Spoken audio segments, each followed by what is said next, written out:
Hello and welcome back to the Esther Effect. My name is Georgia and this is God's channel. So on Monday we had Love in Action and I just ended up going out. I went out with Jacob and we decided we wanted to go to a mosque. We had planned that we wanted to go to a mosque the week before. We found one that was close to the school, but when we got there, actually there was nobody there. So we ended up turning it into a trip of, the wall of Jericho. So we just started walking around it and praying in tongues and touching the doorknobs and the doors. I ended up touching basketballs and basketball court and hoops and lots of chairs and maybe even hoses, just a bunch of stuff. Anything we could find, we were just laying on of hands. But something that was interesting was the moment we got onto the property, my spirit could just feel that the demons in the area were just so scared. They were shaking, and I actually could hear them shrieking in the spirit. So that was really interesting and really encouraging, to know that it's making a difference even though nobody's even there. They tremble at our presence. They really do.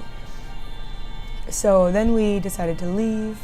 And we were driving, to go to the next place. And as we were driving, I looked to my left and I saw these two guys sitting on the tailgate of their truck. And I was at their house. And I was we're supposed to stop and talk to them.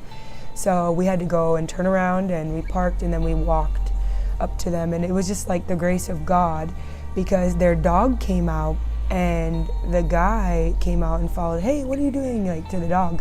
And was "What are you doing?" He's "That's so weird. This dog never comes out and talks to people and comes to see people." And we're "Whoa, we must be special." And so we were petting the dog, and he just ended up talking to us about the yard work he was doing, all the different things he was doing. He just opened up to us big time about all the things he was doing. And we were this is super weird. We just felt like we were supposed to stop, and the Lord wanted us to stop for you. Do you have any pain in your body?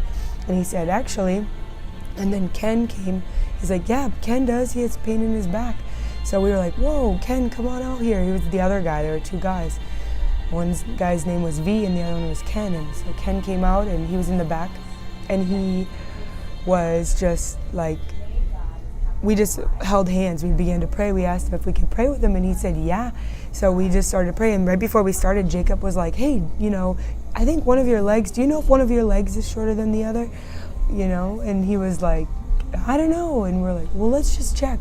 And it was another grace of the Lord, because his tailgate was down. So it was just the Lord was on it over and over again. So at first he didn't want to sit down and go do all that, but we were "No, it'll be really quick. Just go check." And so he went and sat down and we checked it, and sure enough, one of his legs was 1/2 inch shorter than the other. And so we just prayed, and we're "Your leg's gonna grow out right now." He was "No way." He just didn't know what to think. He was kind of speechless. "No way." "Yeah." So we prayed and his leg shot right out. He's "I felt it." He stood up. He's "Whoa, all the pain's gone in my back. It's amazing." So he was so happy. And then Jacob got another word of knowledge, and the guy had pain in his neck, the other guy, Ken.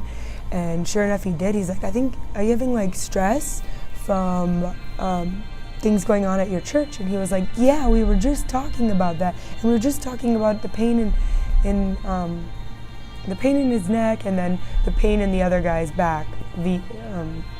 Ken, the one that his leg grew out. So he's "That's so crazy, huh? I can't believe that you're even talking about this." So we prayed for the guy's neck, and all his pain went away. He was all relieved and no more stress. And so we just ended up chatting with them. We had a bunch of words of knowledge for him exchanged, and just loved on him and prayed with them both. And they're just extremely encouraged. We were right there at their own house. We were in their own driveway, sitting on his truck, just talking with him. And, just want to encourage you, you're not limited to any place or any four walls of any building, or even going out and being in a store. You can go right to people's houses and just love on them wherever they're at. So hope this encourages you. I love you so much. I'm always praying for you. Be sure to like and subscribe and make any comments down below. I'd love to hear your experiences. I love you so much. We'll talk to you soon.